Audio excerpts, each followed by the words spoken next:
All right, we're back again here where we picked up where we left off. Listen up. Please listen.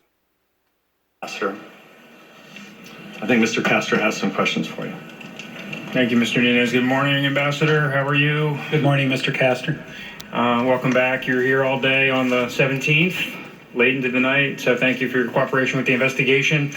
Did the president ever tell you personally about any preconditions for anything? No. Okay, so the president never told you about any preconditions for the aid to be released? No. The president never told you about any preconditions for a White House meeting? Personally, no. You said you didn't have your records or your documents from the State Department, but if you did, there wouldn't be any document or record that ties President Trump personally to any of this, correct? Boy, I don't want to speculate what would be... Your documents or records. I don't recall anything like that. Okay. No. Good heavens, okay. You testified Mr. Giuliani's requests for a quid pro quo for the White House meeting, and you indicated that you believe that he was evincing President Trump's interests, correct? My contact with Mr. Giuliani began, as I said, very late in the process, after August 1st, when I was first introduced to him by a text from Ambassador Volker. So we had already begun those discussions, I believe, with the Ukrainians prior to August 1st, so everything was being funneled through others, including Mr. Volker. Okay. But you testified that Mr. Giuliani was expressing the desires of the president, correct? That's our understanding, yes. But how did you know that? Who told you? Well, when the president says, talk to my personal attorney, and then Mr. Giuliani, as his personal attorney, makes certain requests or demands, we assume it's coming from the president. I'm not testifying that I heard the president tell Mr. Giuliani to tell us, so if that's your question. Right, but at your deposition, you said the question was at the May 23rd meeting when the president said, go talk to Rudy. You responded, he didn't even say go talk. He said, talk to Rudy. You subsequently said it was sort of like, I don't want to talk about this. So it wasn't an order or a direction to go talk with Mr. Giuliani, correct? Our conclusion, and the conclusion of the three of us, was that if we did not talk to Rudy, nothing would move forward on Ukraine. Okay. And then that was May 23rd, and then you never had any personal communications with Giuliani until August, right? That's correct. And Volker was handling, Ambassador Volker was Volker, primary... Volker, Perry, and others. Okay. Ambassador Volker, you testified he's a professional diplomat, correct? Yes, he is. And you said you had a great relationship with him? I do, yes. You said he was a very smart guy? Yes. Ambassador Ivanovich said he's a brilliant diplomat, in fact. You agree with that? He's pretty smart. You stated that he's one of those people I'd hand my wallet to? I would. And so, did you hear his testimony yesterday? I did not. Okay, because I was busy getting ready for you. He didn't have any evidence of any of these preconditions. And he was the one most engaged with the Ukrainians, wasn't he? Yes. Okay, I mean, you testified, and this was his full-time job, although he was doing it for free. He was the special envoy. And you testified you came in and out of the events, correct? That's correct. Okay. At your deposition, we asked you about your communications with the president, and we asked you whether there were so many that it would be impossible to chronicle, and you said no, it wasn't that many, and we went down the path of building a list of communications you remember with the president, right? Correct. We talked about May 23rd in the Oval Office. Yes.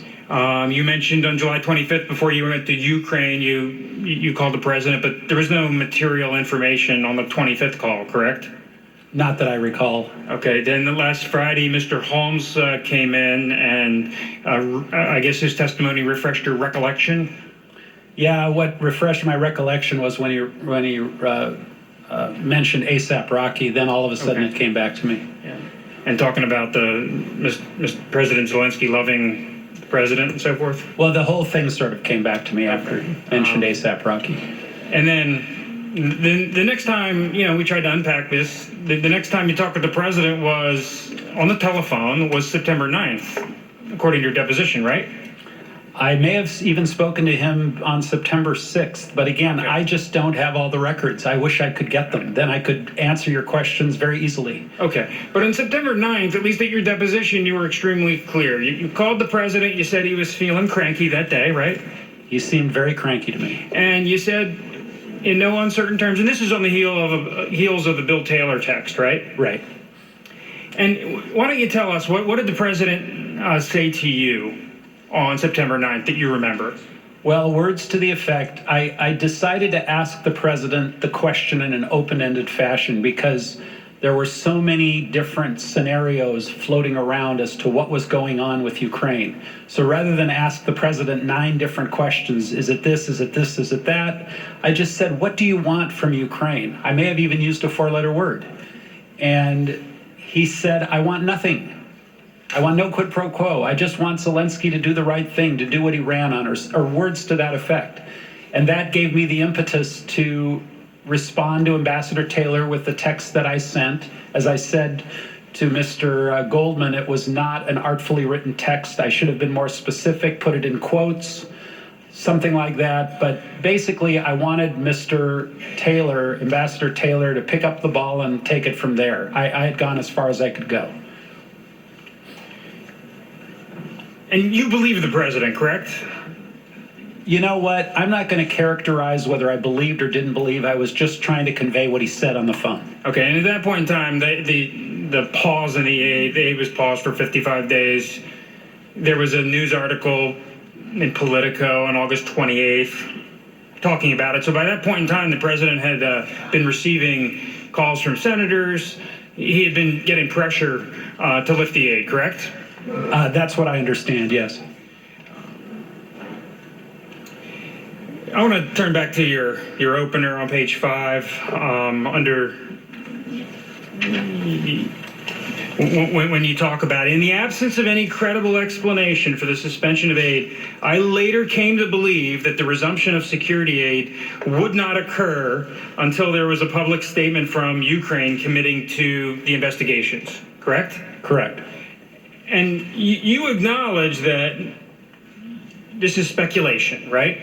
It was a presumption. Okay. That it was a guess. In fact, I think you even said this morning. Well, I want to say that it goes back to Mr. Goldman's point or Chairman Schiff's 2 + 2 = 4 in my mind at that point.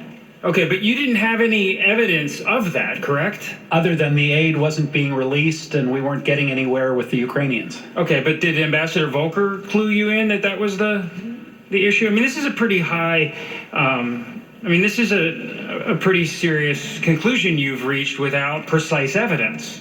Well, I sent that email to Secretary Pompeo to set up a potential meeting between President Trump and President Zelensky in Warsaw.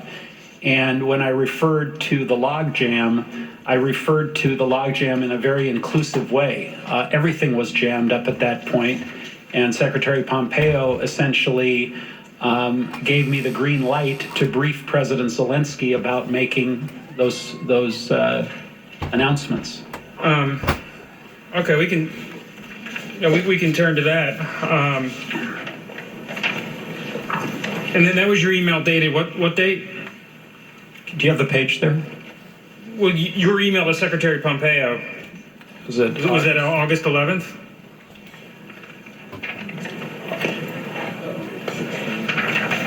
Uh, 16. August 22nd.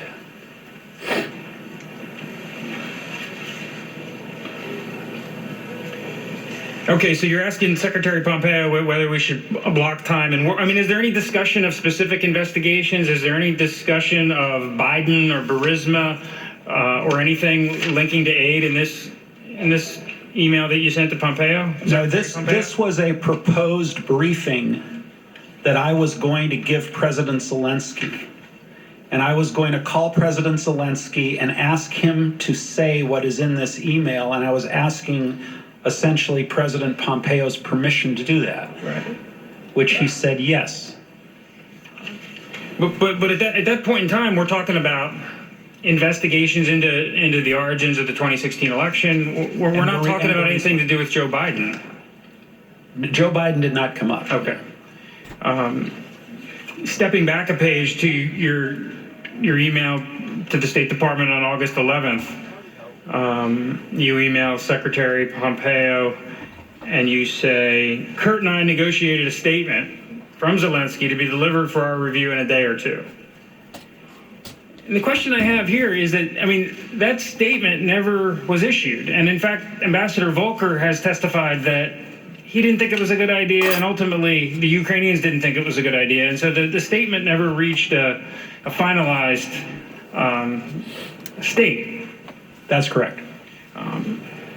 But even if it had, it doesn't talk about Biden's or Burisma or anything insidious, correct? Well, the statement, as I recall, would have mentioned the 2016 election/DNC server and Burisma. Okay. It would not have mentioned the Bidens. And have you heard Ambassador Volker, how he talks about what might be an investigation into Burisma? No.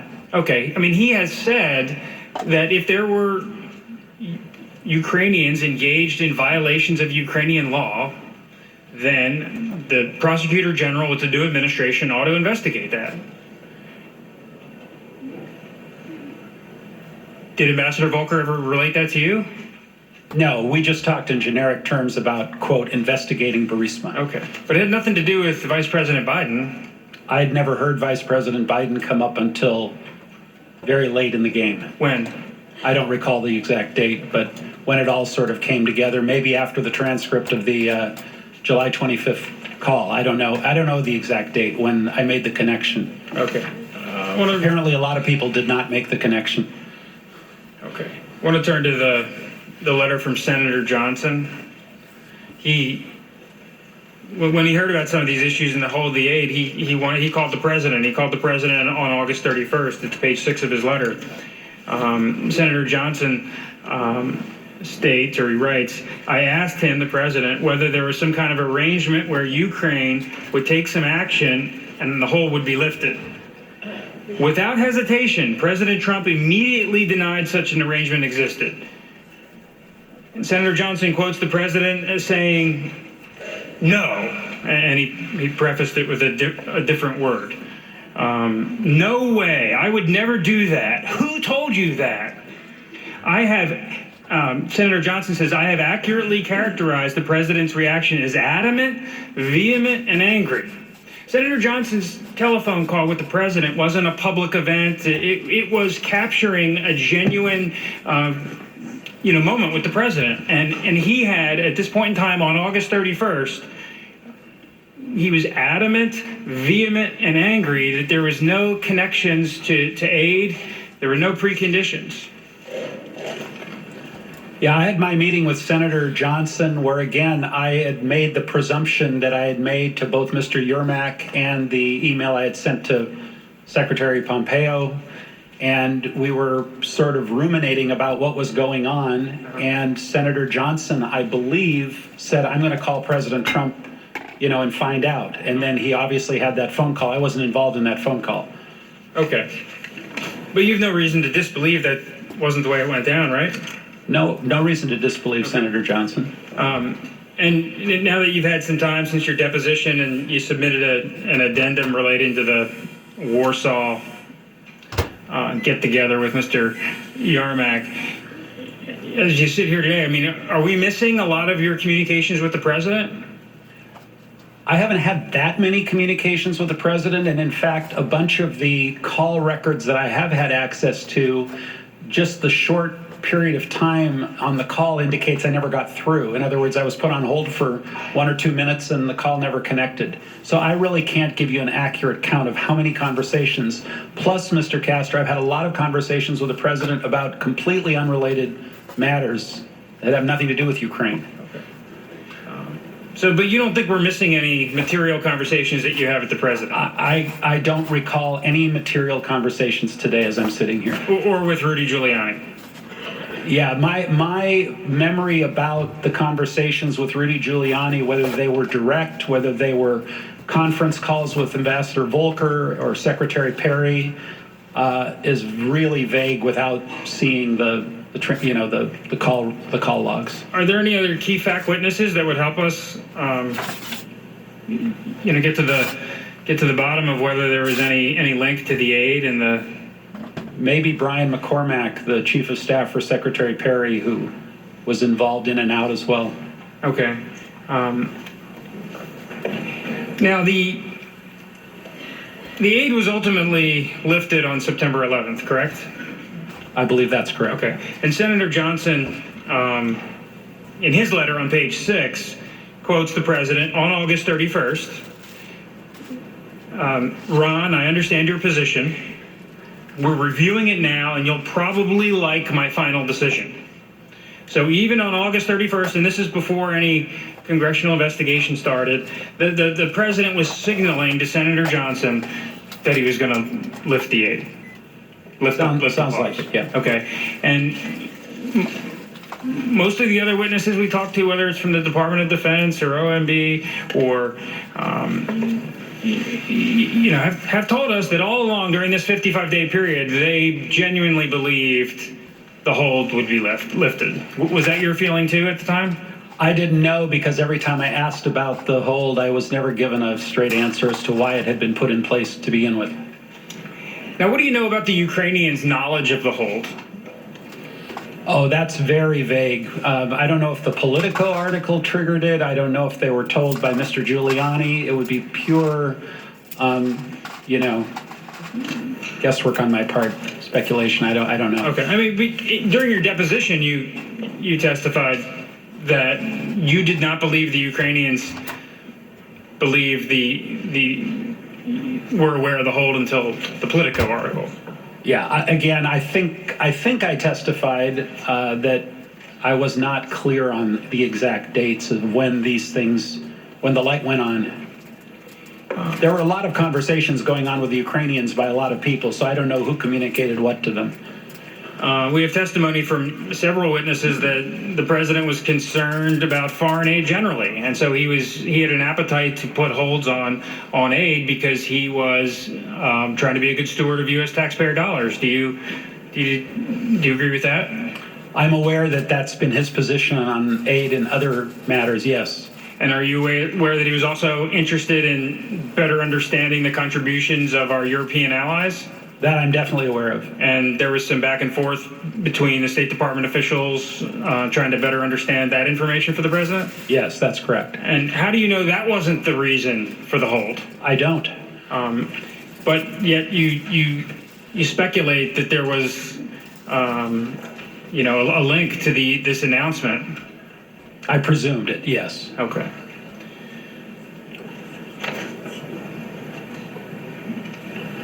I want to turn quickly to the July 10th meeting. The July 10th meeting in Ambassador Bolton's office involving Ambassador Volker, Mr. Daniluk, Mr. Yarmak, has been the subject of some controversy. Ambassador Volker yesterday testified that it wasn't until the end of the meeting, Mr. Daniluk, he said, was going through some real detailed information about some of the plans he had. But it wasn't until the end of the meeting, Ambassador Volker recollects that you mentioned something general about investigations. What do you remember from that meeting? Well, again, I'm not going to dispute Ambassador Volker's recollection, particularly if he had notes. I know that the desire to have the 2016 election DNC server in Burisma were already being discussed by then. Again, I had no direct contact with Mr. Giuliani on July 10th, but through Ambassador Volker. And I probably mentioned that this needs to happen in order to move the process forward. That seemed to be the conventional wisdom at the time. I don't recall any abrupt ending of the meeting or people storming out or anything like that. That would have been very memorable if if someone had stormed out of a meeting based on something I said. Okay, nobody accused you at that point in time of being involved with some sort of drug deal? No, Did Dr. Hill ever relate to you her concerns about you being involved in a drug deal? never. Okay, so you were surprised when testimony emerged that she thought there was a drug deal going on? I was shocked. Okay. And in fact, after the meeting, you went out and you took a picture, right? Yeah, we Ambassador Bolton or his assistant indicated that he was out of time, that he had another meeting to attend, and we all walked out of the White House. Everyone was smiling, everyone was happy, and we took a picture on the lawn on a nice sunny day. Okay. Then did you retire to the wardroom? I think Secretary Perry asked to use the wardroom to continue the conversation, and the real subject that was under debate, and it wasn't a angry debate, it was a debate, is should the call from President Trump to President Zelensky be made prior to the parliamentary elections in Ukraine or after the parliamentary elections? And there was good reason for both. We felt, Ambassador Perry, Ambassador Volker, and I thought it would help President Zelensky to have President Trump speak to him prior to the parliamentary elections, because it would give President Zelensky more credibility, and ultimately he would do better with his people in the parliamentary elections. Others, I believe, pushed back and said, no, it's not appropriate to do it before, it should be done after, and ultimately it was done after. Okay. There was no mention of Vice President Biden in the wardroom? Not that I remember, no. Or any specific investigation? Just the generic investigations. Okay. Yeah. When again did the Vice President Biden nexus come to your attention? Very late. Again, I can't recall the exact date the light bulb went on. It could have been as late as once the transcript was out, but it was always Burisma to me, and I didn't know about the connection between Burisma and Biden. And to the best of your knowledge, you never understood that anyone was asking Ukrainians to investigate U.S. persons, correct? Ukrainians to investigate U.S. persons? Right. No. Okay. No. And just to sort of be clear here, ultimately the aid was lifted on September 11th. There was never any announcement by the Ukrainians about any investigations they were going to do, correct? Correct. The Ukrainians never, to your knowledge, started any of these investigations, correct? Not to my knowledge. Consequently, these allegations that there was a quid pro quo that had to be enforced before the aid was released, and it never came to fruition, right? I don't believe so.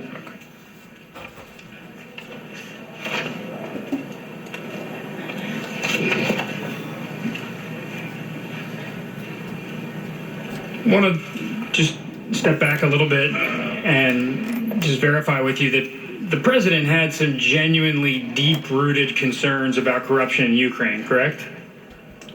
That's what he expressed to us, yes. Okay, and you believed him, right, given his business dealings in the region? When we had the conversation, I did. And when you first started discussing the concerns the president had with corruption, Burisma wasn't the only company that was mentioned, right? It was a generic, as I think I testified to Chairman Schiff, it was a generic corruption, oligarchs, just bad stuff going on in Ukraine. But other companies came up, didn't they? I don't know if they were mentioned specifically. It might have been Naftagaz, because we were working on another issue with Naftagaz, so that might have been one of them.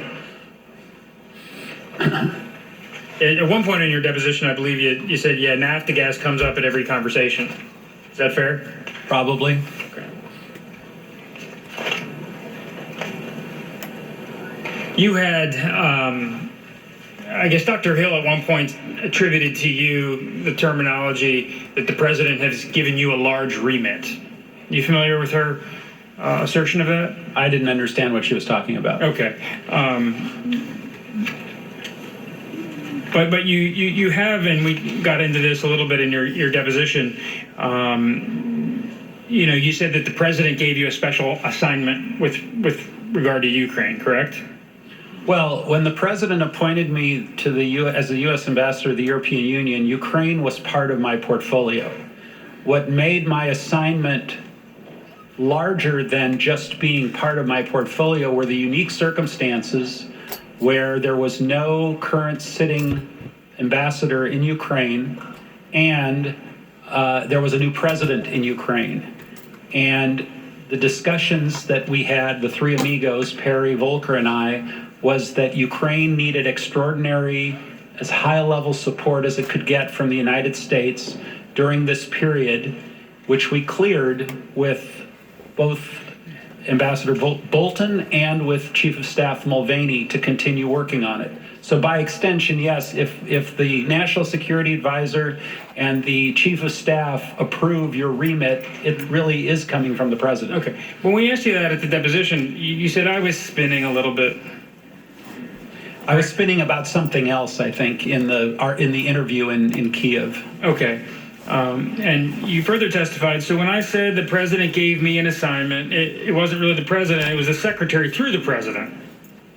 And that's where I received my direction, correct? Correct. Okay.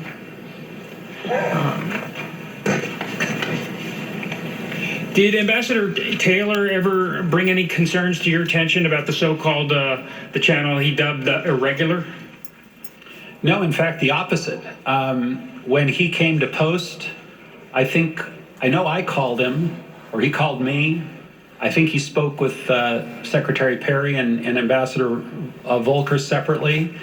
And in the course of the first few weeks, he was highly appreciative that a new ambassador coming to post like himself was getting the kind of support he was getting from all three of us. Having a cabinet member, a special envoy, and a fellow ambassador all helping to raise the profile of Ukraine. He was highly appreciative and highly complimentary. And you maintained an open line with him, correct?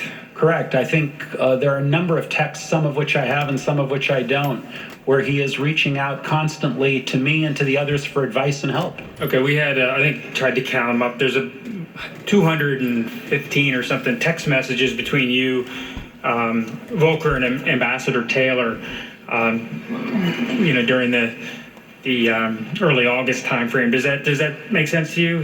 Yeah, I think Taylor started in late June or early July was when he first took post, and I think we began communicating fairly shortly thereafter. Okay, and he never communicated any concerns to you during this time frame that he had issues with what was going on?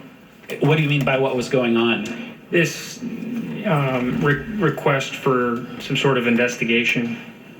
Not in the early stages. He, as time went on, his emails began to be a little more pointed and frantic. And that's when we had very little visibility as to what was going on either. I think it had to do more with the aid and as to why the aid was suspended. Right. And ultimately you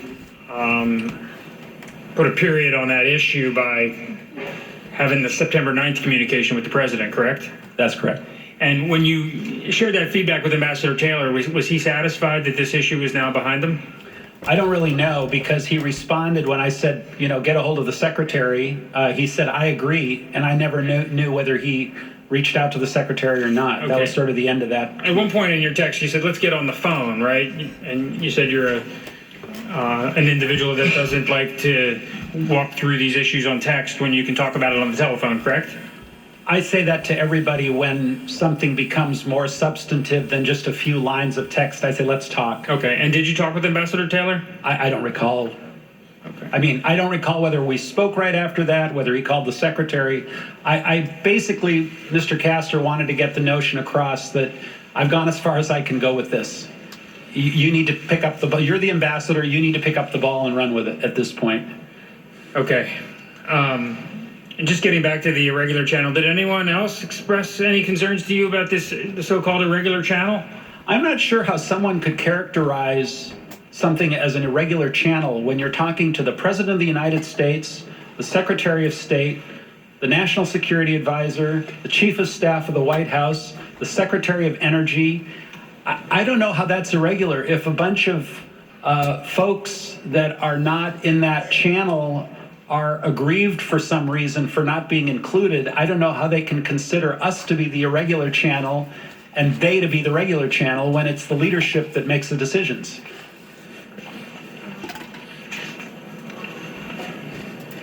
And so the concerns, raised were never brought to a head. Well, they were never raised. Okay. They were never raised. No one said, back off of Ukraine, this is dangerous, you're doing something that's untoward, we have concerns, there was a bad phone call on July 25th, there's talk about a drug cocktail or something. No one ever said that to me. By phone, by text, by email. I don't remember anybody sounding any alarm bell because, of course, had someone mentioned it, I would have sat up and taken notice. Everyone's hair was on fire, but no one decided to talk to us. When you talk in your statement about in the absence of any credible explanation for the suspension of aid, I later came to believe. It was your speculation, it was your guess, that the resumption of security aid would not occur until there was a public statement from Ukraine committing to the investigations of 2016. And I believe you said that at this point, you believed everyone knew this. Is that correct? I think once that Politico article broke, it started making the rounds that, if you can't get a White House meeting without the statement, what makes you think you're going to get a $400 million check? Again, that was my presumption. Okay. But you had no evidence to prove that, correct? That's correct.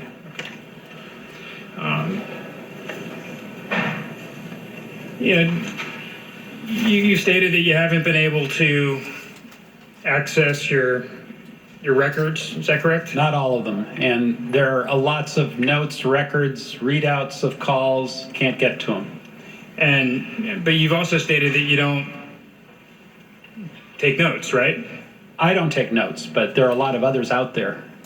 And you freely admit that when last year, after your deposition, we put together a list of all the times you said you don't recall. It's like 2 pages long. So is that all? So, you don't. On a lot of these questions, there's nuance, there are ambiguities, and we don't have records, we don't have notes, and we don't have recollections, correct? Right. It's situational things that sort of trigger memory, especially when I'm dealing with the European Union, I'm dealing with the 28 member countries, I'm dealing with other countries that are not in the European Union that are part of my mandate, I'm dealing with the White House leadership. There's a lot of stuff to juggle. And as I said in my opening statement, a phone call for me with the President of the United States or the President of fill in the blank country, while people who get a call like that maybe once in a lifetime, a call like that might be very memorable. They might remember every single thing about it. I'm doing that all day long, and I'm not saying it in a way of being braggadocio or anything like that, but it's part of my routine day. So all of these calls, these meetings with very important people tend to sort of blend together until I have someone that can show me what we discussed, what the subject was, then all of a sudden it comes back. We're trying to get to the facts here. We're trying to find out what actually happened, what's reliable, what's accurate. Bill Taylor kept notes. He brought a little notebook in his pocket at his deposition and he held it up and he says, when I'm not at my desk, I'm on the phone, I use this notebook. When I'm at my desk, I use a notebook. I understand just exactly what he's saying there, because sometimes I actually have to scratch my head towards what I ate the meal before and where I was whenever I ate it, because it becomes so routine in your lifestyle to where my lifestyle, I eat just about as many meals outside towards jumping from restaurant to restaurant, from place to place. I'm always constantly moving around, either in Humboldt or Trenton or Jackson or down towards Reelfoot Lake or over towards Paris Landing or up in the LBL community or which is up in Kentucky, or I'm constantly moving around so much towards eating out as much as I eat in, to the point that sometimes I actually have to scratch my head and say, now where was it that I ate at? Just exactly what did I eat? You know, and unless you have a routine like that, kind of like a salesman, you know, somebody that's out here on the road trying to sell pharmaceutical drugs. They stay on the road a lot, working from suitcase to suitcase, from place to place. Once you adapt that type of lifestyle, it takes a while for you to sit and remember, okay, I was at that restaurant. I ate that particular hamburger. I ate that particular steak. I ate that particular salad bar. So I can relate to what he's saying, because that's his job. That's what he does. And unless there's something really, really big, like somebody choking or having a heart attack in the middle of a restaurant, you're probably not going to remember every detail towards where you was, when you ate, what you ate, etc., etc. George Kent said he wrote just innumerable memos to the file. Catherine Croft, she testified that she didn't believe George Kent's notes would be accurate. And so, you know, we have all this, you know, back and forth, but, you know, as we get to the end here, you don't have records, you don't have your notes because you didn't take notes, you don't have a lot of recollections. I mean, this is the trifecta of unreliability, isn't that true? Well, what I'm trying to do today is to use the limited information I have to be as forthcoming as possible with you and the rest of the committee. And as these recollections have been refreshed by subsequent testimony, by some texts and emails that I've now had access to, I think I filled in a lot of blanks. But He's trying to sum it up. It's like a summary report. And even though he may not can remember every detail of every exact moment, at least he can generally speak about the things that he's talking about. a lot of it's speculation. A lot of it is your guess, and we're talking about, you know, an impeachment of the President of the United States. So the evidence here ought to be pretty darn good. When it reaches the point that we all have to walk around with a video camera attached to our foreheads and attached to our bodies towards documenting everything that we say and do, something is wrong. Something is wrong whenever we have to be accountable for every iota towards who we talked to, what was said, how it was said, what atmosphere it was said in. And I guess basically these people that's ambassadors for our government probably needs to just about do that. They probably need to document just about everything. That way, if there's ever a question, they can go back and reverse the material, the data, and say, okay, I can prove what I'm talking about right here. Same way with a cop. Same way with a preacher that's out here counseling with people. Billy Graham made mention that was one of his achievements towards the Billy Graham ministry, is that he always was protecting his own back by either keeping the door open whenever he was counseling with somebody, or he had a witness, or he had a documentation device going, a tape player, a video camera, some way or another towards and to protecting his back. And I realized that whenever I left, and I know this is probably going to seem irrelevant or insignificant to a lot of people, but I realized that whenever I left Jerry Smith's body shop in 1995, moving up to Jackson, Tennessee, working for Collision Specialist, to the point that we had sheets, memo sheets, on each car, to where somebody had to go around documenting every cigarette burn, every pothole burn that was in the interior. You had to visually mark whether or not there was a scratch on the left quarter panel or a dent on the right fender. And even take pictures. because the public had become so obnoxious in them falsely accusing various businesses like body shops, to the point that if you didn't watch, you start working on somebody's right quarter panel, and the next thing you know, you got to replace 2 doors and a fender on the left side, even though it come in that way. You don't have no proof of it. They get a hot shot crooked attorney and a judge, and the next thing you know, you got to replace 2 doors and a fender because, according to the customer, it wasn't that way before they brought the vehicle in. So whenever you're dealing with such irregularities with the general public, it's almost become a must to walk around with a video camera on top of your head and one in behind your back. David said he wishes he had one on his belt. That's sad. Whenever we live in a society that's constantly in conflict with each other, to the point that we can't trust each other unless we have proof. It's really, really sad that we live in a society like we do today over here in America, because I can remember back whenever I was growing up, a handshake. Just a handshake. If we made an agreement, okay, we'll do this for this amount of money. Just a handshake was good enough.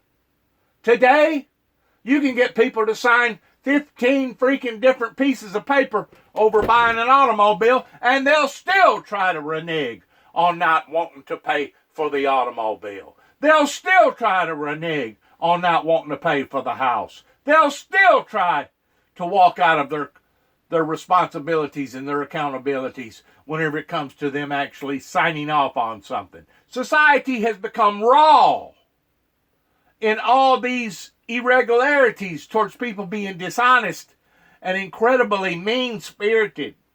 It's such of a sick, contagious, toxic atmosphere. It goes beyond anything that I've ever experienced or seen or heard of in my entire life. And I'm 59 years old, or soon to be 59 years old, my next birthday. And it's a very toxic atmosphere that we're living in today. I've been very clear as to when I was presuming, and I was presuming on the aid. On the other things, Mr. Castro, I did have some texts that I read from. So when it comes to those, I'll rely on those texts because I don't have any reason to believe that those texts were, falsely sent or that there's some subterfuge there. They are what they are. They say what they say. Okay, thank you, sir. Thank you. Time of the gentleman has expired. We'll now move to a second staff-led round of 30 minutes. Mr. Volker, I just have a few questions before I turn it back to Mr. Goldman. You testified in response to my colleagues in the minority something along the lines of a lot of people did not make the connection between Burisma and Biden. I think a lot of people have real difficulty understanding that. Tim Morrison testified that I think it took him all of doing a Google search to find out, this is the significance of Burisma. It involves the Bidens. Are you saying during all this time up until the call you never made the connection between Burisma and the Bidens? You just thought that the president and Rudy Giuliani were interested in this one particular Ukrainian company? Again, my role, Mr. Chairman, was just to get the meeting. Well, I understand that, but my question is, are you saying that for months and months, notwithstanding everything Rudy Giuliani was saying on TV and all the discussion with Rudy Giuliani, that you never put Burisma together with the Bidens? I didn't, and I wasn't paying attention to what Mr. Giuliani was saying on TV. We were talking to him directly. Let me ask you this. Ambassador Volker testified yesterday to a similar epiphany, for lack of a better word. This is what he said. In hindsight, I now understand that others saw the idea of investigating possible corruption involving the Ukrainian company Burisma as equivalent to investigating former Vice President Biden. I saw them very different, the former being appropriate and unremarkable, the latter being unacceptable. In retrospect, I should have seen that connection differently, and had I done so, I would have raised my own objections. Does that sum up your views as well? It does.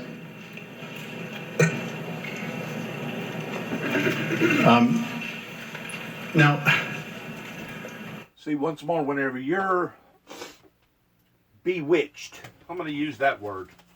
Whenever you're bewitched in an atmosphere and you think that everything is going according to plan, and you're making the appropriate telephone calls, you're talking to the appropriate people, you're doing the appropriate things.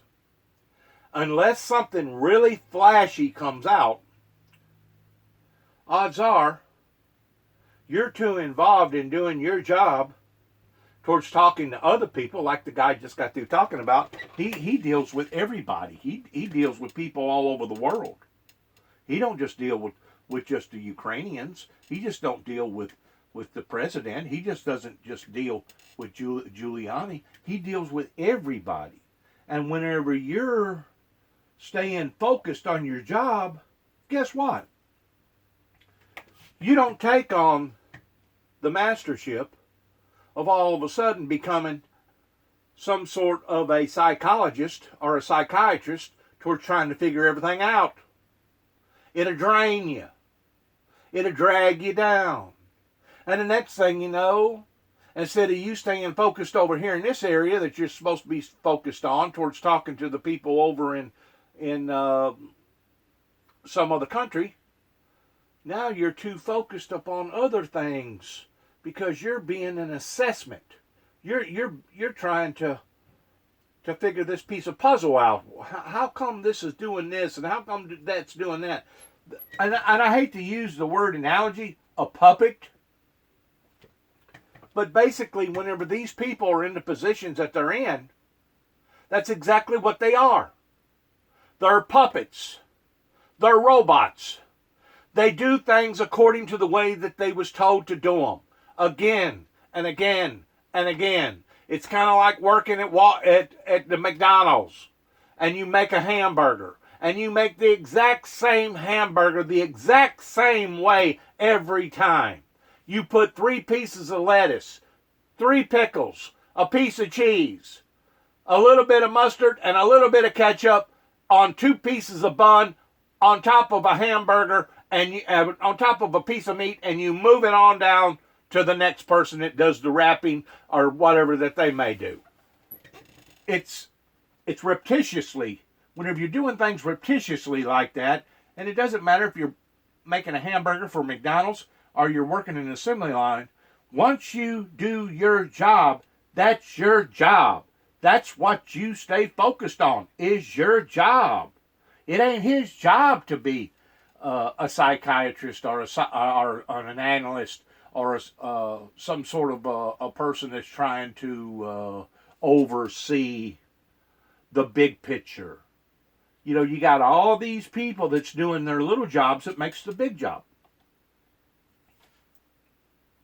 But we know who does know. The president, the vice president, and on down. We know who does know what their true intent was. I think you were asked a question with a bit of a incorrect premise by my colleagues in the minority about Fiona Hill saying that, referring to a drug deal between you and Mr. Mulvaney, it was Ambassador Bolton who made the comment that he didn't want to be part of any drug deal that Ambassador Sondland and Mulvaney were cooking up. No one thinks they're talking about a literal drug deal here or a drug cocktail. The import, I think, of the ambassador's comments is quite clear that he... Metaphorically speaking.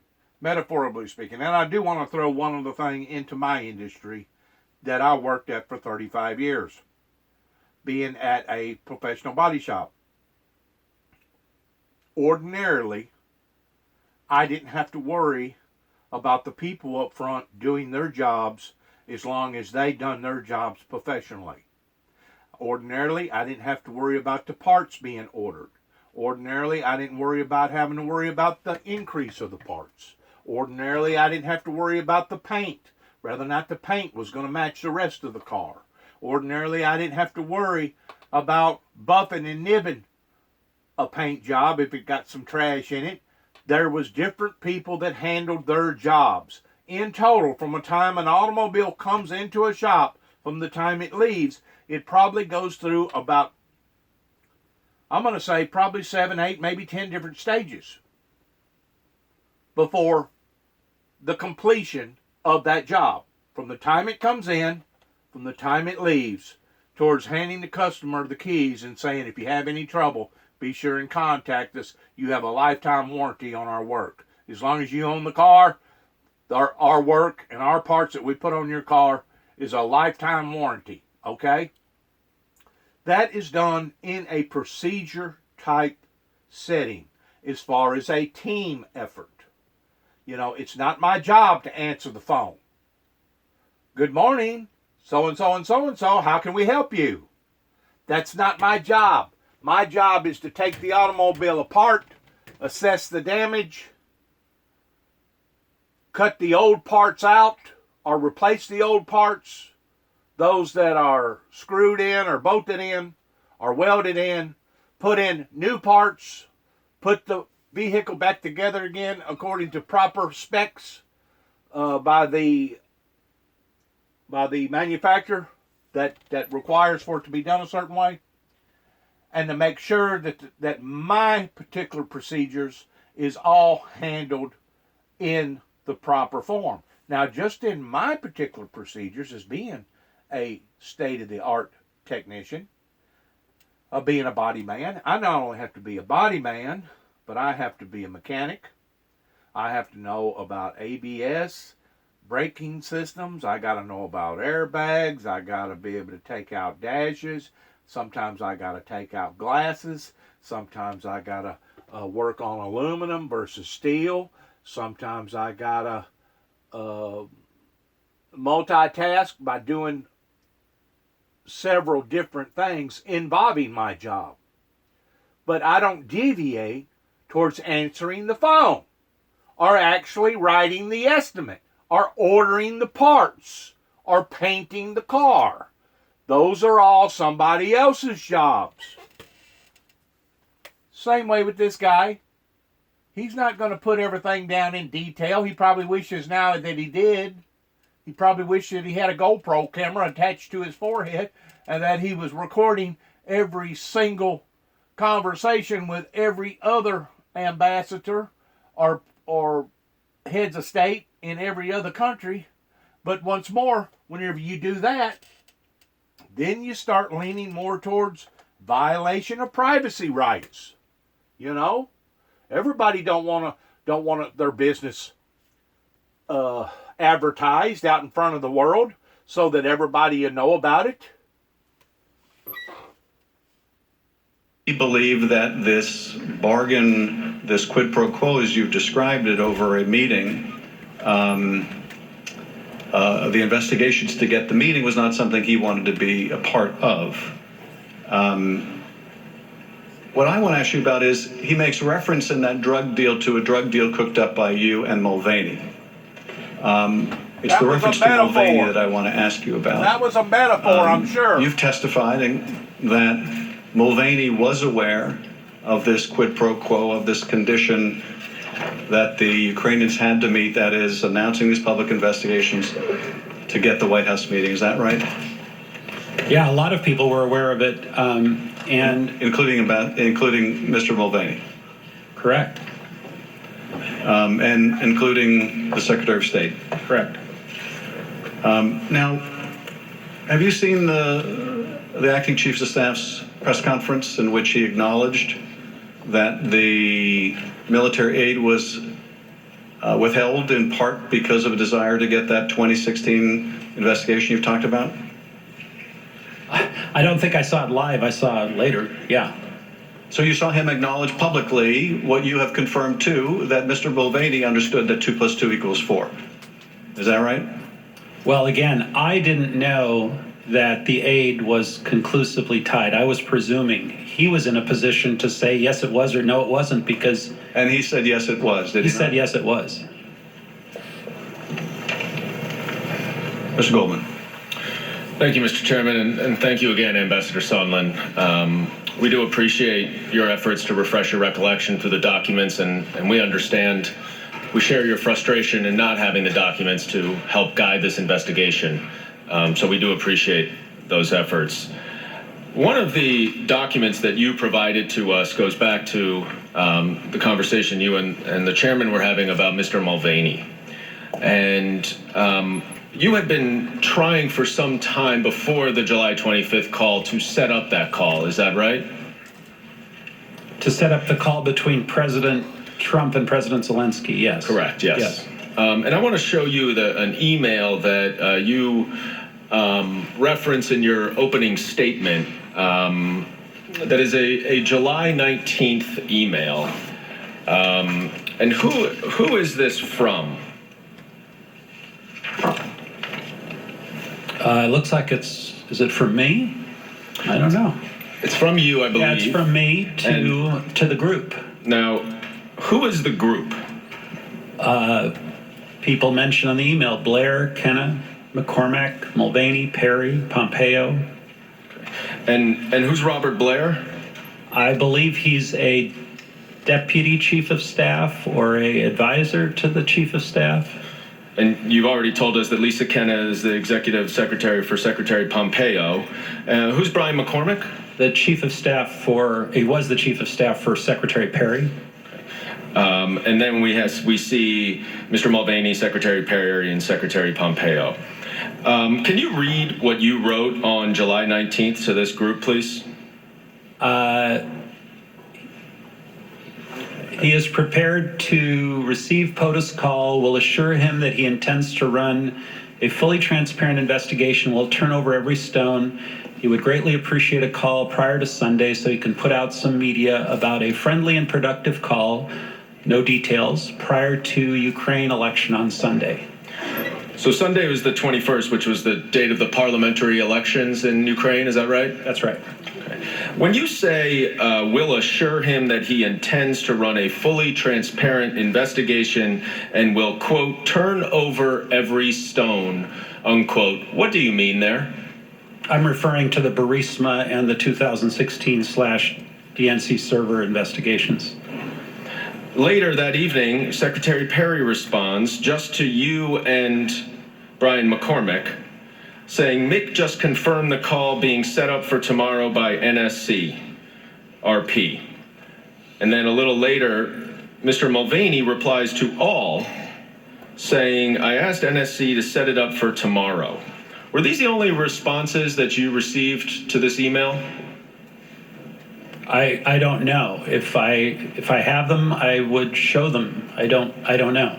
No one wrote back to you and said, what are you talking about in terms of these investigations and turning over every stone? No, there was a chain, and I don't know if it's part of this email or a subsequent email, where I believe Ambassador Bolton pushed back and said he did not want a call to President Zelensky made by President Trump until after the parliamentary elections. So that would explain why it was moved from the next day, July 20th, to the 25th, right? That's right. But Ambassador Bolton is not on this email, is he? I don't think he is, no. Now, you were asked by Mr. Castor if there are any other key witnesses who might be able to help with our investigation.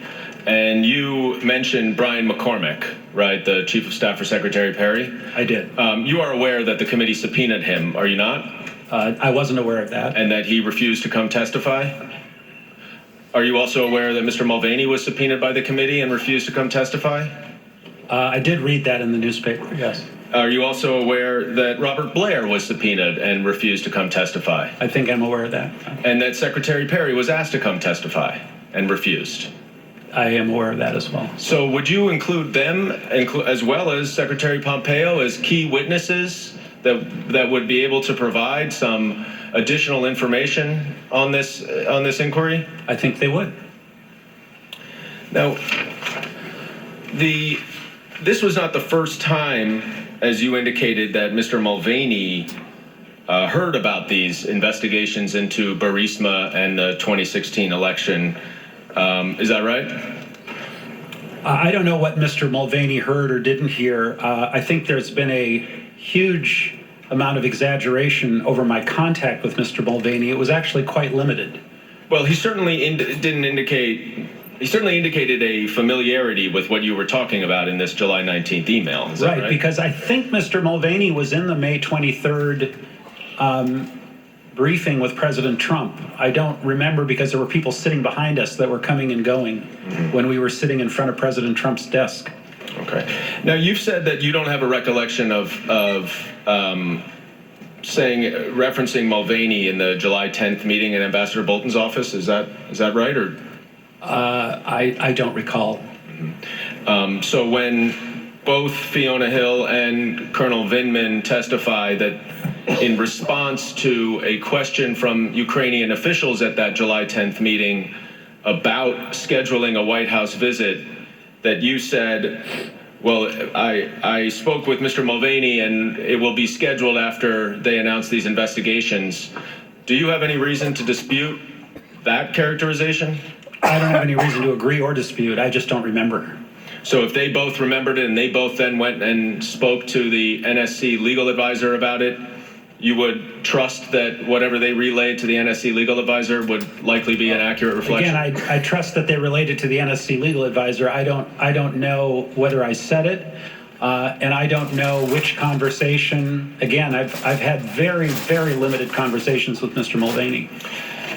This email indicates that you spoke to President Zelensky and were relaying what he said to very senior officials. Is that right? Which email again? Sorry, the July 19th email, where you say, the subject is, I talked to Zelensky just now. I've got it. Was there some sort of assurance that President Zelensky needed to provide about what he would say to President Trump in order just to get the phone call? I think that part was verbal, and then there were a lot of communications going around back and forth with the Ukrainians, and that's when someone, and I don't remember who, came up with the idea of a draft statement so there would be no misunderstanding about what, in fact, the Ukrainians would say and would be willing to say, that we could rely on and negotiate something on a piece of paper. So just to place you in time, we're going to get to that draft statement, which was in August. This is July 19th, before the July 25th call. Do you remember whether there was a need from any of the White House officials or other national security officials for President Zelensky to provide some assurance of what he would say to President Trump before a phone call, not the meeting, but a phone call was scheduled? There was initially apparently a condition, but that condition was obviously dropped because the phone call took place and there was no such statement made. The phone call took place, as you said, on the 25th of July. And when you say there was no such statement that took place, what do you mean? Well, the Ukrainians never made their public statement prior to the phone call on the 25th of July. Right, but we're not talking about a public statement. What I was asking is whether President Zelensky needed to relay to you or the other American officials that he would assure President Trump that he would do these investigations in a phone call. In my email, I obviously had just spoken with him, and he being Zelensky, and he said that he was prepared to receive the call and he would make those assurances to President Trump on that call, and then presumably that would then lead to the White House meeting. And you had been discussing this phone call for several weeks now, is that right? Yes, with Volker, with Perry, with Giuliani through Volker and Perry. And then right after you sent this email assuring the others that he will discuss the investigations and will turn over every stone, the Burisma in 2016 election investigations, Mr. Mulvaney responded that he asked to set up the call for the next day. Is that right? That's what it says. Now, let's go to that press statement that you were discussing in August. And you testified, I believe, that you understood that Rudy Giuliani was representing the president's interests with regard to Ukraine. Is that right? That's what we all understood. And when you all, who do you mean we all? Secretary Perry, Ambassador Volker, myself. In August, you and Ambassador Volker were coordinating with Andrei Yermak, the Zelensky aide, about a press statement. And I want to pull up some of the text exchanges that you were referring to, which, as you acknowledge, helps you refresh your recollection. Is that right? And I think Taylor was involved in those initial discussions as well. Well, he's not on any of these text messages, so perhaps he was. He does not remember that. But let's go to the first one. Is it working? On August 9th.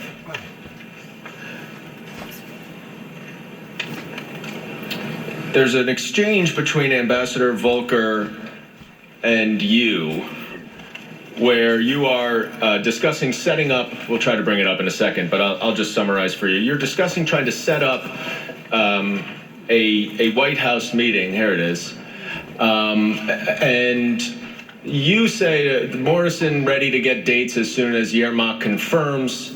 Mr. Volker, or Ambassador Volker says, excellent, how did you sway him? You said, not sure I did, I think POTUS really wants the deliverable. What did you mean there? The commitment to do the investigations. And how did you know that the president wanted the deliverable? I don't recall. I may have had a conversation with him, or I may have heard it from someone else, but I don't recall, again, without all these records. Going to the next exhibit 10, where, or August 10th rather, this is between you and Andrei Yermak. What did you say initially in this exchange? Hello? Good? Oh, no, that's Yermak. How was your conversation? And Mr. Yermak responds, hello, good. My proposal, we receive date, and then we make general statement with discussed things. Once we have a date, we'll call for a press briefing announcing upcoming visit and outlining vision for the reboot of U.S.-Ukraine relationship, including, among other things, Burisma and election meddling and investigations. And you respond, got it. That was your understanding of what this statement had to say to satisfy Mr. Giuliani, is that right? Yes. And then ultimately to satisfy the POTUS deliverable? Yes. Now, the next day you write an email to Ulrich Breckbull and Lisa Kenna. Are you able to see that on your Yeah, I can see screen? it on the screen, yeah. Okay. What is the subject of the email? Ukraine. And can you read what you wrote there? Mike, and I'm referring to Secretary Pompeo, Kurt and I negotiated a statement from Zelensky to be delivered for our review in a day or two. The contents will hopefully make the boss happy enough to authorize an invitation. Zelensky plans to have a big presser on the openness subject, including specifics next week. And in your opening statement, you said that the specifics, what did the specifics represent? The 2016 and the Burisma. And when you say the boss, who do you mean by that? President Trump. And the invitation is what? To the White House meeting. And Lisa Kenner responds, Gordon, I'll pass to S. And S is Secretary Pompeo? Correct. Thank you, Lisa. Now, 2 days later, you have a text exchange with Ambassador Volker again. And this is at the end of it, but the earlier text, which we don't have here, you may recall, includes the press statement, the revised press statement that includes Burisma and the 2016 election. Do you recall that? Yes, if I could see it, that would be helpful, but yes. But you ultimately remembered that after your conversation with Mr. Giuliani, you did pass along a statement to the Ukrainians that included Burisma in the 2016 election. Is that right? I think there were statements being passed back and forth between Volker, the Ukrainians, and others to try and negotiate acceptable language. Mm-hmm. And ultimately, that statement was not issued, was it? Correct. And the White House meeting did not. Still hasn't occurred. Still hasn't occurred. But you certainly understood at that time, did you not, that it was the president's direction and instruction that a White House meeting with President Zelensky would not occur until President Zelensky announced publicly the investigations that the president wanted. Is that right? That's correct. And you now know that the investigations the president wanted was an investigation into the Bidens and an investigation into the 2016 election. I know that now, yes. I'm going to move ahead to August 22nd. And you wrote an email to Secretary Pompeo, directly to Secretary Pompeo, CCing Lisa Kenna, with the subject of Zelensky. And could you please read what you wrote to Secretary Pompeo? Mike, should we block time in Warsaw for a short pull-aside for POTUS to meet Zelensky? I would ask Zelensky to look him in the eye and tell him that once Ukraine's new justice folks are in place mid-September, Zelensky should be able to move forward publicly and with confidence on those issues of importance to POTUS and to the U.S. Hopefully that will break the logjam. And Secretary Pompeo responds to you 3 minutes later, yes. Now, I want to unpack this a little bit. You said that in the middle, once Ukraine's new justice folks are in place. What did you mean by that? The new prosecutor that was going to be working for President Zelensky, the old prosecutor, I believe his term was up or he was being let go. He was the Poroshenko prosecutor, and Zelensky wanted to wait until his person was in place. So once that new prosecutor was in place, then President Zelensky, should be able to move forward publicly and with confidence on those issues of importance to POTUS. What did you mean by those issues of importance to POTUS? Again, the 2016 election and Burisma investigation. Were you aware at this time that Secretary Pompeo had listened in to the July 25th phone call? I was not. If he had, do you believe that he would fully understand what the issues of importance to POTUS related to Ukraine would be? I mean, I can't characterize his state of mind. He listened in on the phone call and he concluded what he concluded. But now that you've read the phone call, it's quite clear what the issues of importance to POTUS are. Yes. Biden investigation and Yes. the 2016 election investigation. Is that right? That's correct.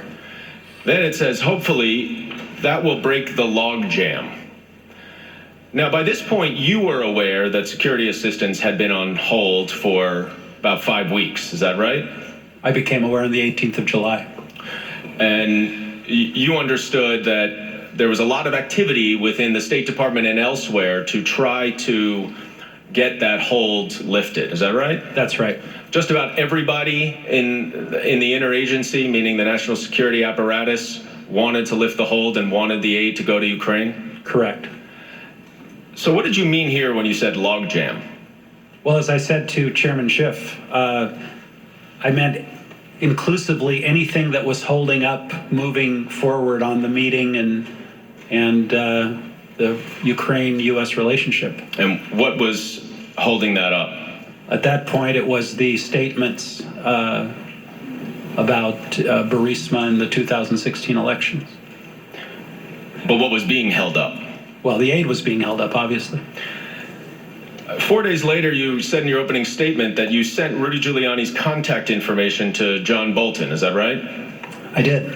Did you know why he asked for that? No idea. Did you know that he was going to Ukraine the next day? I knew he was about to go to Ukraine. I didn't know exactly when his trip was, but I thought it was kind of an odd request, given that the White House can pretty much get anyone's phone number they want. Now, in this email to Secretary Pompeo, you referenced a trip to Warsaw. Ultimately, the vice president went on that trip. That's correct. And that was the conversation that you talked about, where you testified earlier to that, where you said that we really need to get these investigations from Ukraine in order to release the aid in the pre-meeting. That's right. And Vice President Pence just nodded. He heard what I said. And didn't respond in any way. I don't recall any substantive response. Okay. But you never specifically referenced the Bidens or Burisma in that meeting, did you? I don't remember ever mentioning the Bidens. I may have mentioned Burisma. And that meeting was with a group. You were not alone with Vice President Pence. That's is that right? And you know that at that bilateral meeting with President Zelensky, I believe you testified earlier, that Vice President Pence did not mention these investigations at all, right? I don't recall him mentioning the investigations. So that your testimony is just simply in a pre-meeting with a group of Americans before the bilateral meeting. You referenced the fact that Ukraine needed to do these investigations in order to lift the aid. Right? I think I referenced, I didn't say that Ukraine had to do the investigations. I think I said that we heard from Mr. Giuliani that that was the case. So that helped inform your presumption, correct? Correct. So it wasn't really a presumption. You heard from Mr. Giuliani. Well, I didn't hear from Mr. Giuliani about the aid. I heard about the Burisma in 2016. And you understood at that point, as we discussed 2 + 2 = 4, that That's the right. aid was there as well. That was the problem, Mr. Goldman. No one told me directly that the aid was tied to anything. I was presuming it was. Right. Well, I want to go ahead to, I'm going to go back on September 1st, or I'm going to jump actually ahead to September 7th, okay? When we discussed those text messages where you said there were multiple convos with President Zelensky and POTUS, you recall that? Do you have the email by any chance? We could try to pull it up in a second, but you don't remember I showed it to you Yeah, this go morning? ahead, though, with your question. And you confirmed that that likely meant, as you said it did, that you spoke with President Trump. Is that right? Again, if my email said I spoke with President Trump, presumably I did. You are relying pretty heavily in your testimony on the texts and emails that you were able to review. Is that right? That's right. So certainly if someone else had contemporaneous texts, emails, or notes, you would presume that what they were saying was accurate. Is that correct? Well, if they had texts or emails, I would. If they had notes, I don't know. Some people's notes are great, some people's aren't. I don't know. But certainly it would be a helpful refresher to anyone's memory. Including my own.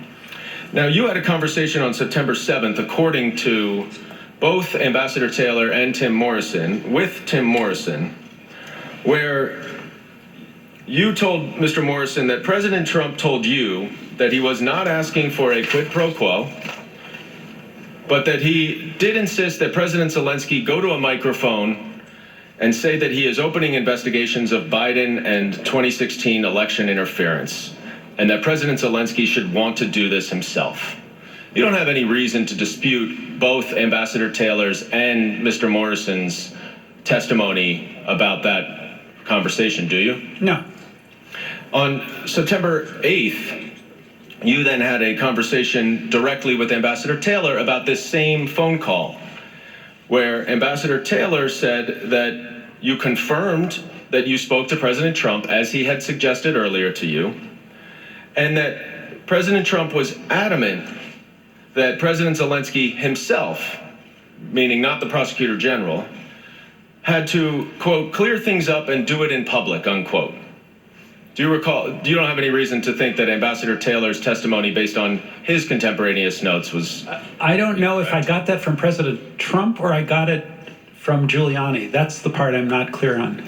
Well, Ambassador Taylor's quite clear that you said President Trump. Mr. Morrison is also quite clear that you said President Trump.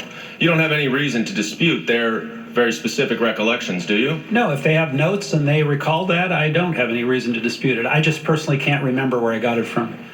And then you also told Ambassador Taylor in that same conversation that if President Zelensky, you told President Zelensky and Andrei Yermak that although this was not a quid pro quo, as the president had very clearly told you, it was, however, required for President Zelensky to clear things up in public, or there would be a stalemate. You don't have any reason to dispute Ambassador Taylor's recollection of that conversation you had with President Zelensky, do you? No. And that you understood the stalemate referenced the aid, is that correct? At that point, yes. Ambassador Taylor also described a comment that you made where you were trying to explain what President Trump's view of this was. And you said that President Trump is a businessman.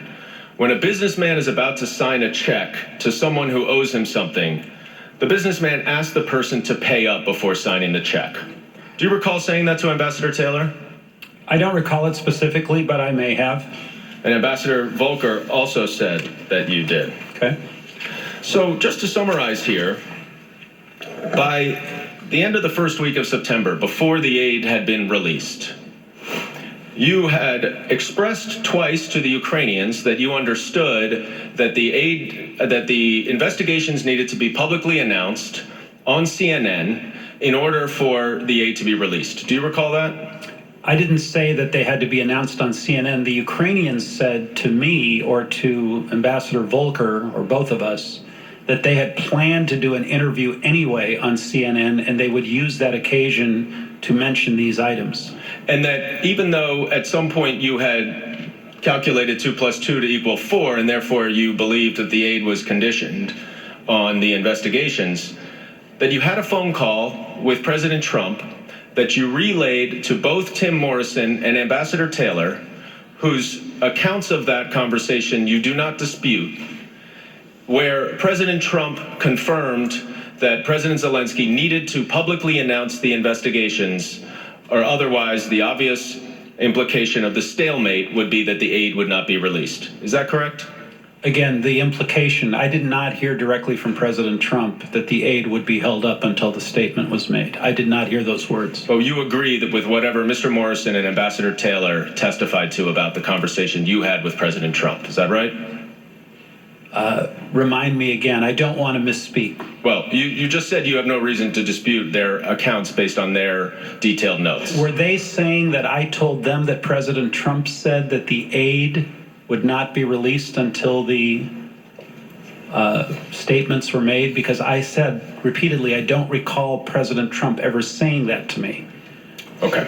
I think what they said, if I could just finish this line of questioning, was that President Trump was adamant that President Zelensky himself had to clear things up, quote, clear things up and do it in public, unquote. So what they related was, although President Trump claimed to you there was no quid pro quo, he also made it clear to you in that call that President Zelensky had to, quote, clear things up and do it in public. You don't have a reason to dispute. That's what I don't have any reason to dispute the clear things up and do it in public. What I'm trying to be very clear about was President Trump never told me directly that the aid was tied to that statement. But in that same conversation you had with him about the aid, about the quid pro quo, he told you that President Zelensky had to, quote, clear things up and do it in public, correct? I did not have a conversation with him about the aid. I had a conversation with him, as referenced in my text, about quid pro quo. Well, the quid pro quo you were discussing was over the aid, correct? No. President Trump, when I asked him the open-ended question, as I testified previously, what do you want from Ukraine? His answer was, I want nothing. I want no quid pro quo. Tell Zelensky to do the right thing. That's all I got from President Trump. Did you also get from President Trump, as reflected by Ambassador Taylor, that he said he was adamant that President Zelensky had to, quote, clear things up and do it in public? That part I can agree to, yes. Time is now with the minority for 20 minutes. I'm sorry, 33 minutes. 33 minutes. Thank you, Mr. Chair. Ambassador, you've been in business for a long time. I have. So if you want to get to the bottom of something, somebody that's running a department or one of your buildings or something, who do you go to? The boss. The manager of whatever company it is. Right? Correct. So if you want to get to the bottom of foreign aid, probably go to the people that are in charge of foreign aid here in this town, wouldn't you? Because you're not in charge of foreign aid. I'm not in charge of foreign aid. And you've had to testify that you've presumed foreign aid was this or that, and you're guessing that this was tied to foreign aid. But there are people in this town who are in charge of the foreign aid. And in fact, I don't think it's very fair to you at all, or to us, or to the American people, you might be surprised that we had that person here in the Capitol, in a secret deposition, in the basement, last Saturday. Now that testimony might be pretty important to you before you're here to testify. If you could have read that, your lawyers could have went through that, because it may have clarified some more things for you about your recollection about the foreign aid.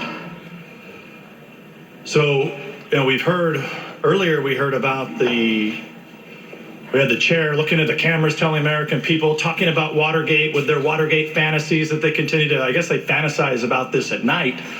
And then they come here and talk about obstruction of justice because they're not giving you documents that you think you should have. So now they've laid out their clear Watergate argument or articles of impeachment.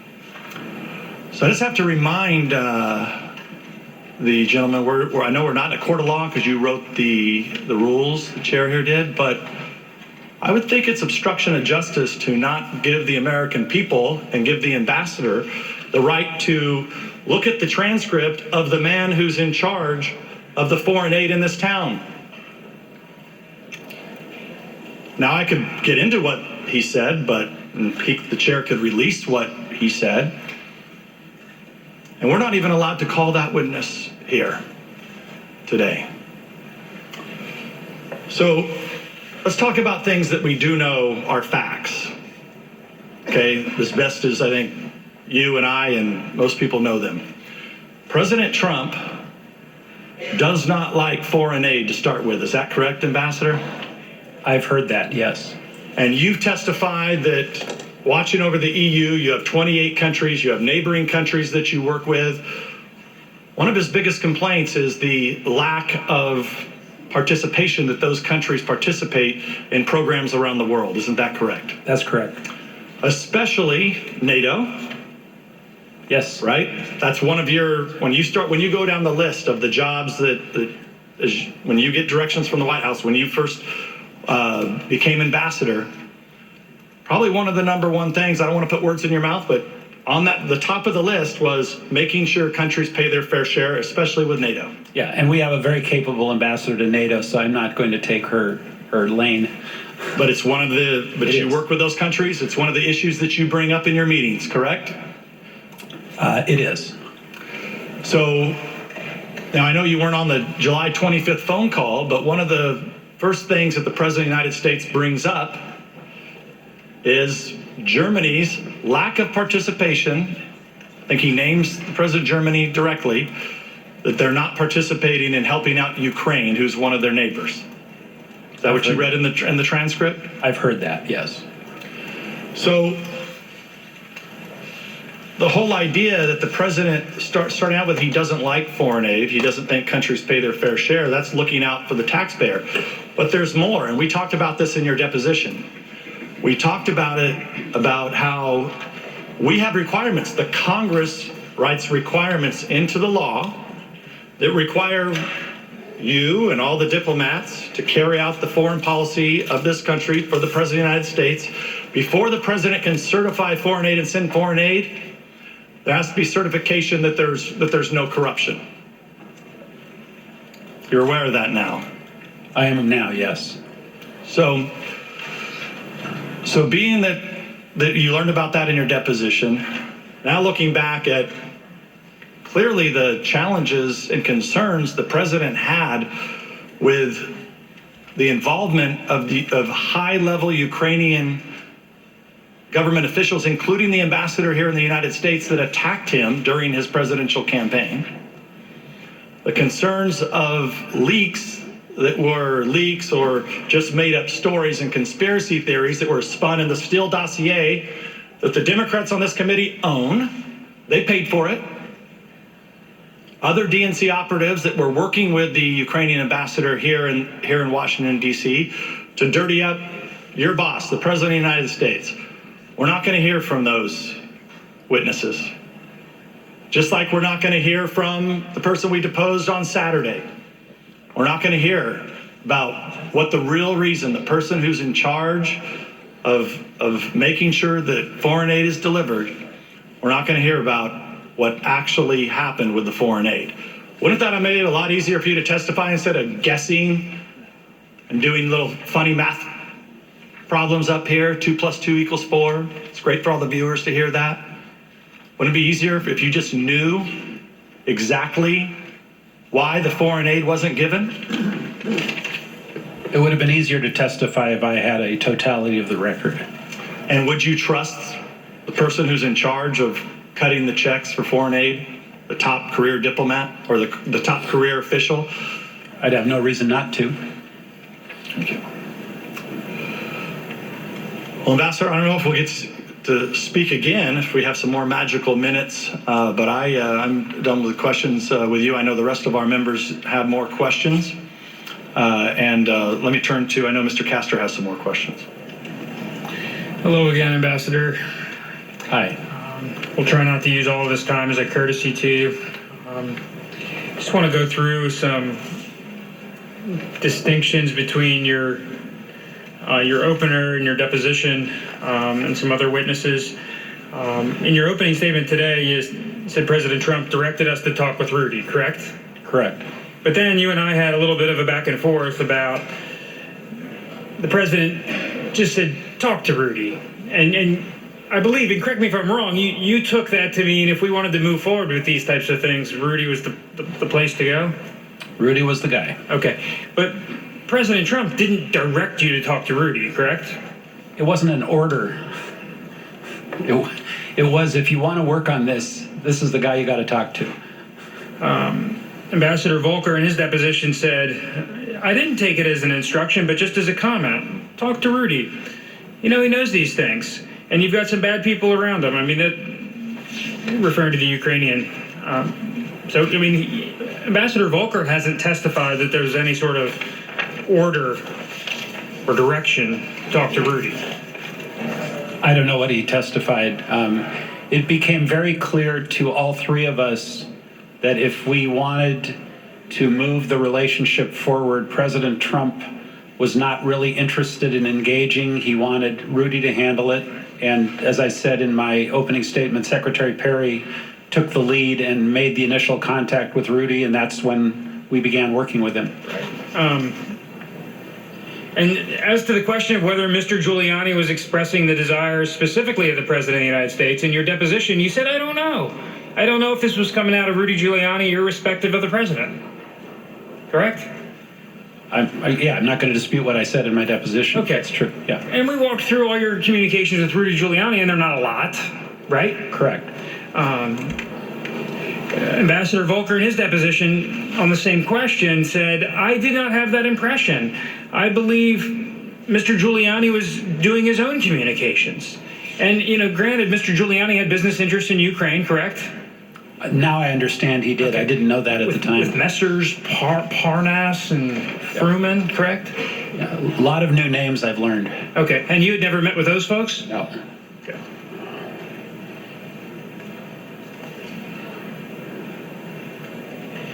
And then in your September 9th communication with the president, during your deposition, that was a striking moment when you walked us through your telephone call with President Trump on September 9th. And by the way, I still cannot find a record of that call because the State Department and the White House cannot locate it, but I'm pretty sure I had the call on that day. But whether it was the 9th or the 8th, you had this call. It was extremely memorable, right? It was. And you've been very honest, and we're not trying to give you a hard time on all the times you don't recall. We're just trying to say that there's a lot of important events that have happened that the committee's asked you about, and you've honestly said, I don't recall. But the call with President Trump on September 9th or the 8th, you recall it vividly, right? I recall it vividly because it was keyed by the sort of frantic emails from Ambassador Taylor. I had, again, prior to that call, had all kinds of theories as to why things weren't moving, why there was no White House meeting, why there was no aid, why there was no this, why there was no that. And I was getting tired of going around in circles, frankly. So I made the call, and I asked, as I said, the open-ended question, what do you want from Ukraine? Right. And that's when I got the answer. He was unequivocal, nothing. What I said in the text is what I heard. And I'm curious, Was that a vignette in your opener today? I don't think so. Oh, how come? That's so memorable. So striking. I don't know. It was in my previous testimony, and I assumed if people had questions, they would bring it up. Okay. I mean, this is an example. A lot of witnesses during the course of this investigation have dealt with ambiguities in different ways, and some have resolved them in the light least favorable to the president over and over again. This is an exculpatory fact shedding some light on the president's state of mind about the situation about the. And I'm happy to discuss it. Yeah. So I'm just wondering why you didn't mention it in your opener. There were so many things I wanted to include in my opening, and my opening was already, I think, 45 minutes or something. It would have been an hour and a half. There are a lot of things I'd like to have mentioned. Okay, but you only had a couple conversations with the president, and we're trying to evaluate whether it was not purposeful. Trust me. Talking about striking conversations, Mr. Holmes, when he came here last Friday in the basement, I'll tell you, he thought your conversation that you had with the president was like the most memorable thing he's ever experienced. How many conversations has he had with the president? He probably hasn't had any. But he was energized, enthusiastic about telling us about this conversation. And so not only did I buy him lunch, but I also provided entertainment. Yeah, and he conferred with us that he regaled anyone that he came across with this story, and that's, I guess, a great discussion for Thursday. But other than the colorful language, and he was definitely moved by the color, but he was unequivocal that you brought up the Bidens in the post-call discussion. And he said something to the effect of the president's only interested in big things, and Mr. Holmes said that, there's a lot of big things going on in the Ukraine, like there are. There's a war. Ukraine's under attack from the east by Russia. And he puts words in your mouth to the effect of, no, the president only cares about investigations like Rudy is pitching about the Bidens. And what's important about this is the day after the 725 call. And what's reported by Mr. Holmes, and you, to the extent you've confirmed it, isn't anything different than happened on the 725 call. Agreed? From the president's standpoint? With 2020 hindsight, now that we've had the transcript of the call, the Bidens were clearly mentioned on the call, but I wasn't making the connection with the Bidens. Right, but with regard to the president, it was just mentioning investigations. That's all he said on the phone was investigations, I think. But you told us time and again that you never realized the Bidens were part of any of this, the Burisma, and you talked about a continuum, and you never came to understand that until maybe as late as September 25th, correct? I don't know the exact date, but it was pretty late. Okay. And Ambassador Volker said the Bidens never came up after his one breakfast meeting with Mayor Giuliani, where he testified that he tried to disabuse the mayor of anything relating to the Bidens. And I think Secretary Perry publicly stated that he never heard Biden either until the end. So when you testify here today that you have no recollection of mentioning the Bidens to Mr. Holmes, that's not just a recollection. That's based on your state of mind at that point in time, and your state of mind up to September 25th, correct? I wasn't into investigating the Bidens. So it's very surprising to you that he would mention that, right? It was very surprising to me.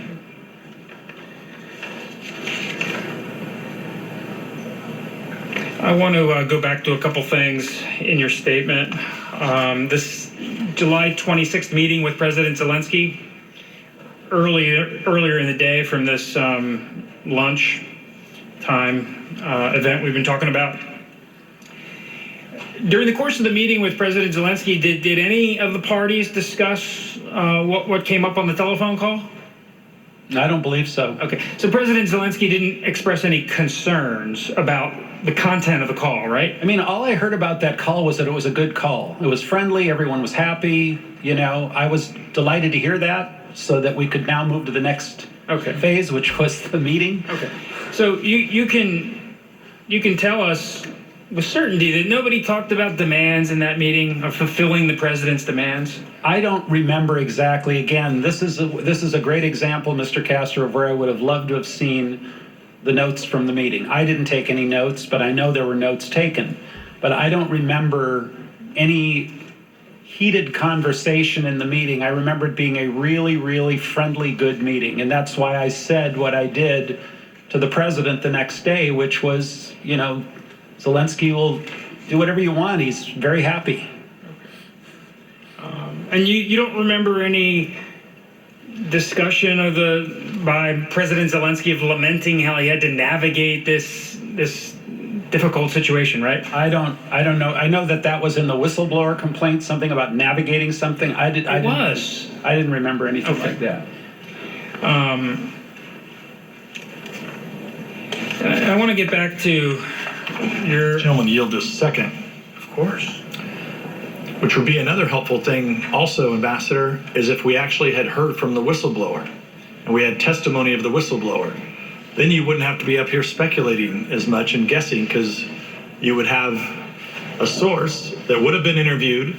We have his complaint. We could have matched it up with your testimony along with the people from OMB. That would have made it very easy for you to testify, so you wouldn't have to just try to remember all this stuff and chase conspiracy theories around that the Democrats have continued to lay out for the last 6 weeks, moving from quid pro quo to extortion to bribery to where we at today, obstruction of justice, and now back to quid pro quo.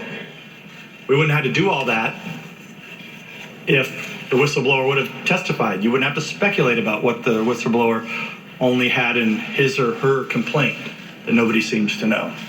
Yield back to Mr. Castro. Thank you, Mr. Nunes. I want to turn to a couple of times in your opener, you said everyone was in the loop. And I just want to, these televised proceedings, sometimes we lose track of things, and everyone was not in the loop with your speculation or your guess that in the absence of any credible explanation for the suspension of aid, I later came to believe that the resumption of security aid would not occur without public statement from the Ukraine. Everyone wasn't in the loop with that, right? Well, the secretary was, because that's why I sent my email. But your emails, let's look at your emails.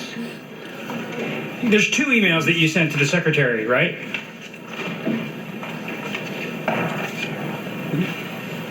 Mm-hmm. Better here? August 22nd? Right, and August 11th? August 11th. So the August 11th email, we went through this before, I'm sorry to go through it again. You said to the secretary, Kurt and I negotiated a statement from Z to be delivered for our review in a day or 2. The contents will hopefully make the boss happy enough to authorize an invitation.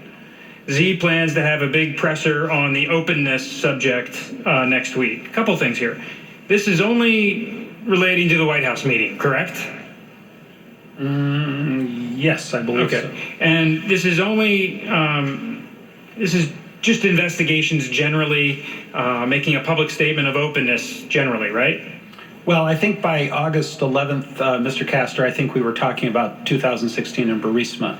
The investigations generally was really early in the... Okay, but do we know that Secretary Pompeo knows that? I think so. Why? Well, only because I think Counselor Breckbull was briefed on all of these things. And by who? By you?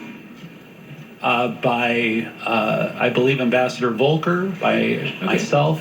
That's not what he testified to. I mean, did you Ambassador or Counselor Breckbull testified? I didn't know he had testified. No, Ambassador Volker. Oh, okay. Yeah. He didn't testify that he briefed Mr. Breckbuell. I mean, this email to the secretary is talking about this statement, which, by the way, I mean, you said Kurt and I negotiated a statement, and the statement never went. It didn't go anywhere. And Ambassador Volker said it wasn't a good idea. Mr. Yarmark said it wasn't a good idea. And what you're writing to the secretary here is just it relates to a generic openness subject, right? Yeah, but I think the secretary, though, was on the July 25th call, which obviously I wasn't on and I didn't know about. Okay, but you used this email to suggest that everyone was in the loop, that like security sector assistance was tied to some sort of act by the Ukrainians. No, I don't think I said that. I don't think I said that this assistance was involved here. Okay. I think I so was. What was everyone in the loop about then? Well, the secretary was in the loop that we had negotiated a statement. Okay. I'm fairly comfortable that the secretary knows that where the statement was at that point. In other words, the 2016 in Burisma, okay.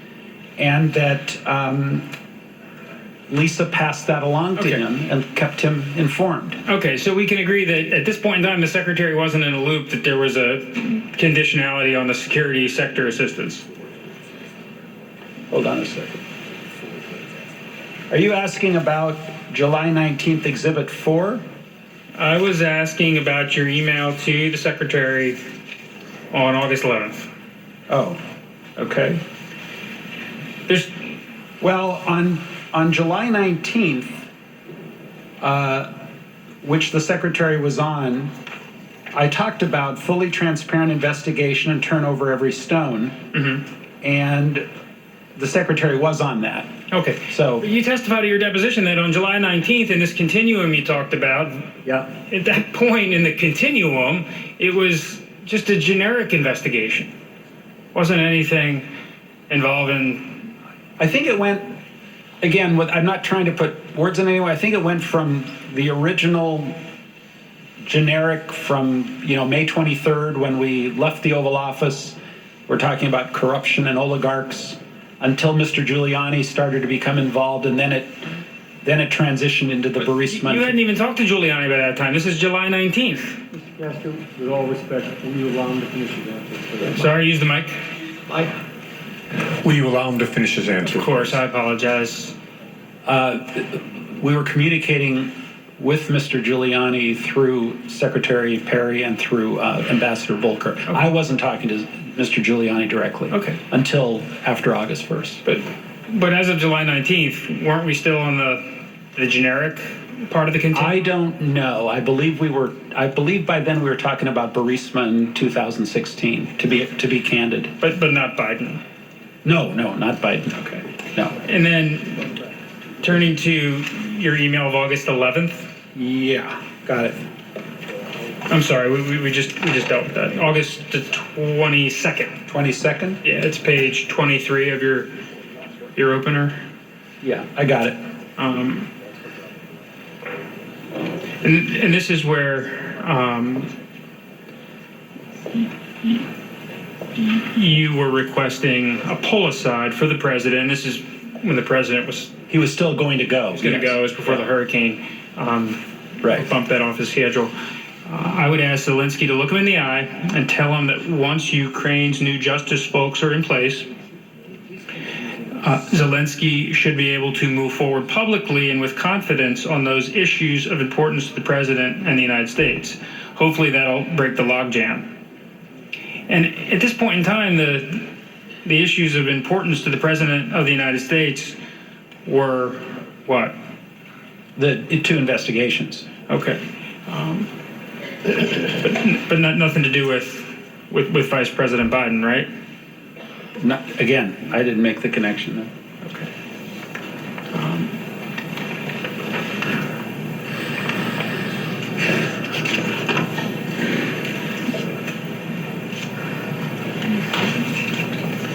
I want to just pivot briefly to the president's concerns about foreign assistance. Mm-hmm. Under Secretary Hale, who will be with us later today, testified that during this relevant time frame, there was a real focus to re-examine all federal aid programs. Are you aware of that interest of the president? I'm generally aware of the president's skepticism toward foreign aid and, conditioning foreign aid on certain things. I'm generally aware of that, yes. And Ambassador Hale testified, and his testimony's been public, almost a zero-based concept that each assistance program and each country that receives the program be evaluated. The program made sense, that we avoid nation building, and that we not provide assistance to countries that are lost to us in terms of policy, whether it's because corruption or another reason. Is that something you were aware of at the time?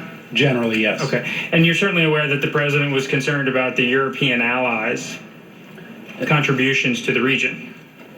Exactly why I was involved. Okay. So, as we get down to September 11th, right before the 8th, you're advocating that the pause be lifted, correct? Yeah, I personally didn't think the pause should have ever been put in place. Okay. Yeah. But as we get down to September 11th and you're talking with Senator Johnson and so forth, you don't know with certainty that the genuine reason the president was implementing the pause wasn't because of his concerns about the allies or his concerns about foreign assistance generally, or that he wasn't just trying to hold the aid as long as he could to see what he could, what type of information he could get about those two subjects. Fair enough. Okay. I am really trying to finish up before so I can yield some time back. Do we have anything else, Mr. I have nothing else.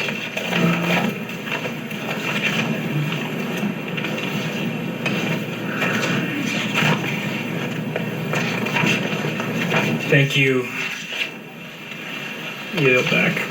Chairman yields back. Back the balance of our time.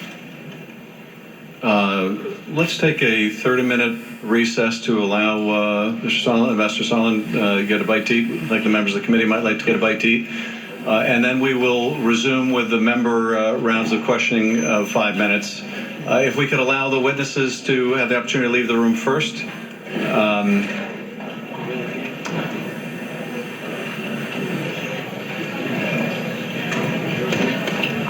Mr. Chairman, Ambassador Sondland had intended to fly back to Brussels to resume his duties at the end of the day, and so it would be a great convenience to us if we could have a shorter break now and resume with the members' questions and try and wrap up in time that he might be able to make his flight. I appreciate that, Counsel. We all have a busy schedule these days. The member round of questions should take, I think, slightly less than 2 hours, so I think you should be good depending on the time of your flight. But we will endeavor to make the break as short as possible. If you'd like to excuse yourself from the room before the rest of the crowd.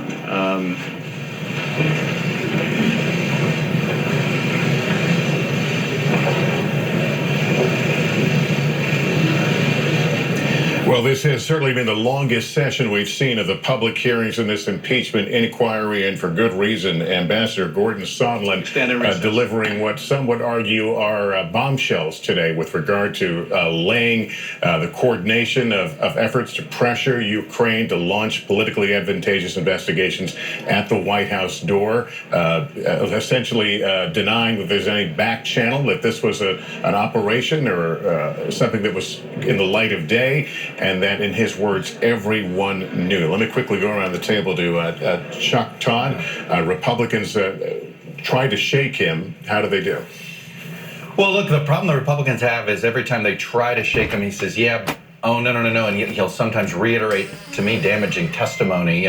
They wanted to get at, oh, well, nobody seemed to object, know what